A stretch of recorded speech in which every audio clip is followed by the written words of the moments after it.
کانپتا ہے دل تیرا اندیشہ طوفان سے کیا، نہ خدا تو بحر تو کشتی بھی تو اور ساحل بھی تو، شعلہ بن کر راکھ کر ظلمت کے ایوانوں کو تو، خوف باطل کیا کہ ہے غارت گرے باطل بھی تو۔ ابتدا ہے رب جلیل کے بابرکت نام سے جو دلوں کے حال خوب جانتا ہے۔ دیکھنے والوں اور سننے والوں کو ہمایوں ابرار کا سلام۔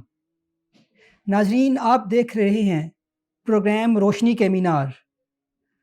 آج کے پروگرام کا موضوع ہے غلامی سے آزادی تک کا سفر، کہ جس میں میں آپ کو برصغیر کی تاریخ کو مختصراً کر کے بتاؤں گا کہ جب مسلمانوں کا برصغیر میں اسلام کے پرچم کو بلند کرنا اور پھر مسلمانوں کی فتوحات کی وجہ سے اسلام کا پھیلنا اور مسلمانوں کو کئی سو سال تک برصغیر پر حکمرانی کرنا اور پھر عیش و عشرت میں ان کا کھو جانا اور پھر انگریزوں کا برصغیر میں آنا اور مکاری سے برصغیر کے تخت و تاج پر قبضہ کرنا، یہ سب اس پروگرام کا حصہ ہوگا۔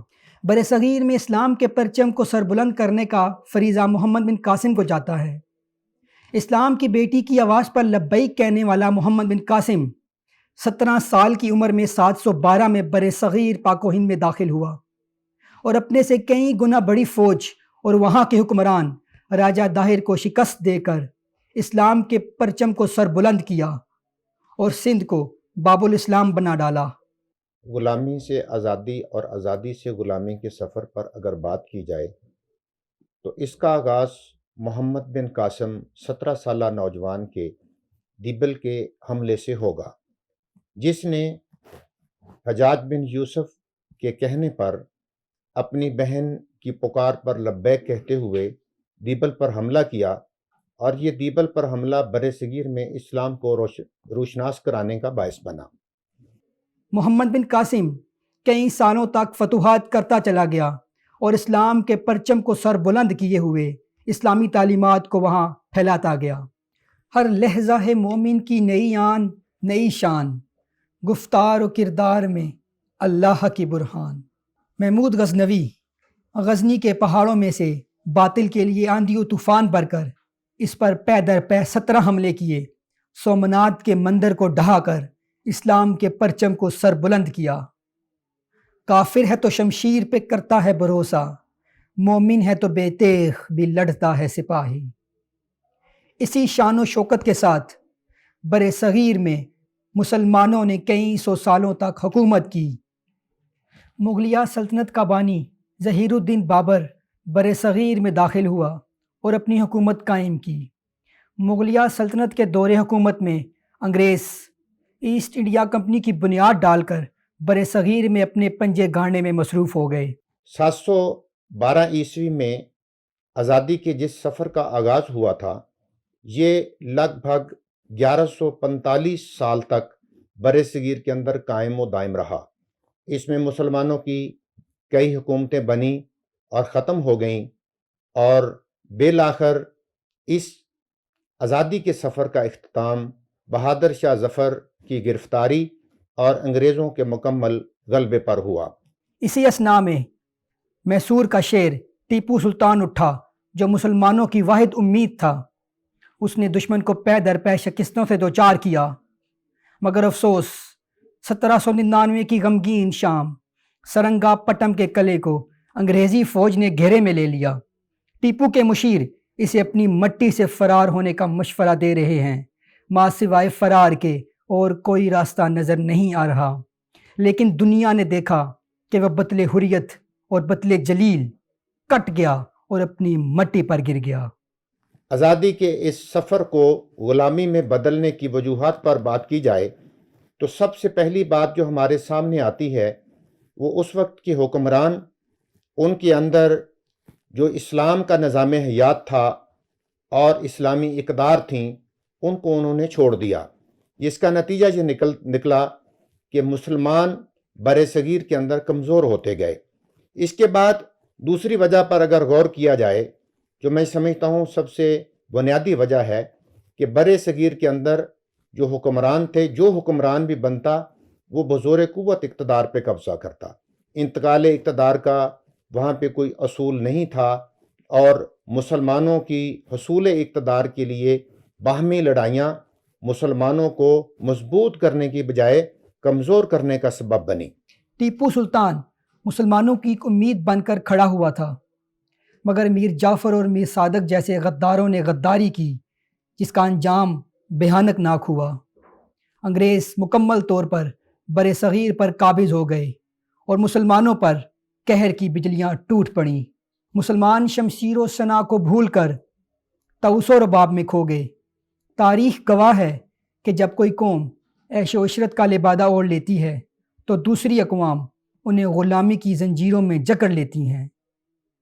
مٹی کی بد دعا مجھے برباد کر گئی، سوئے فلک اڑا تو میرے پنکھ جل گئے۔ مسلمان ان لڑائیوں، باہمی لڑائیوں کی وجہ سے علمی اور سائنسی میدان کے اندر جو اس دور کا تقاضا تھا اس کے ساتھ نہ چل سکے اور وہ دنیا سے پیچھے رہ گئے، اور حالت یہ تھی کہ حکمران علم اور سائنس میں آگے بڑھنے کی بجائے بے راروی اور عیاشی کے میدان میں آگے نکلنے لگے۔ بر صغیر میں مسلمانوں کا بھی حال کچھ ایسا ہی ہوا۔ جب انہوں نے قرآن و حکمت کی تعلیمات کو بھلا دیا تو انگریزوں نے اس موقع کا فائدہ اٹھاتے ہوئے مکاری کے ساتھ بر صغیر پر قبضہ کر لیا۔ اپنے مرکز سے اگر دور نکل جاؤ گے، خواب ہو جاؤ گے، افسانوں میں ڈھل جاؤ گے۔ اپنی مٹی ہی پہ چلنے کا سلیقہ سیکھو، سنگ مرمر پہ چلو گے تو پھسل جاؤ گے۔ 20ویں صدی کے ایک مشہور مصنف سید ابو العلا مودودی مسلمانوں کی غلامی اور اس کے اسباب پر بات کرتے ہوئے اپنی مشہور زمانہ کتاب تنقیحات میں لکھتے ہیں کہ اس کو بدقسمتی کے سوا اور کیا کہیے کہ جس صدی میں یہ نئی تہذیب اپنی مادہ پرستی، الحاد اور دہریت کی انتہا کو پہنچی، ٹھیک وہی صدی تھی جس میں مراکش سے لے کر مشرق اقصی تک تمام اسلامی ممالک مغربی قوتوں کے سیاسی اقتدار اور حاکمانہ اصطلاح سے مغلوب ہوئے۔ مسلمانوں پر مغربی تلوار اور قلم دونوں کا حملہ ایک ساتھ ہوا۔ جو دماغ مغربی طاقتوں کے سیاسی غلبے سے مرعوب اور دہشت زدہ ہو چکے تھے، ان کے لیے مشکل ہو گیا کہ مغرب کے فلسفے و سائنس اور ان کی پروردہ تہذیب کے رعب داب سے محفوظ رہتے۔ انگریزوں کی حکومت آنے سے مسلمانوں پر قہر کی بجلیاں ٹوٹ پڑیں، مسلمانوں پر قیامت برپا ہو گئی۔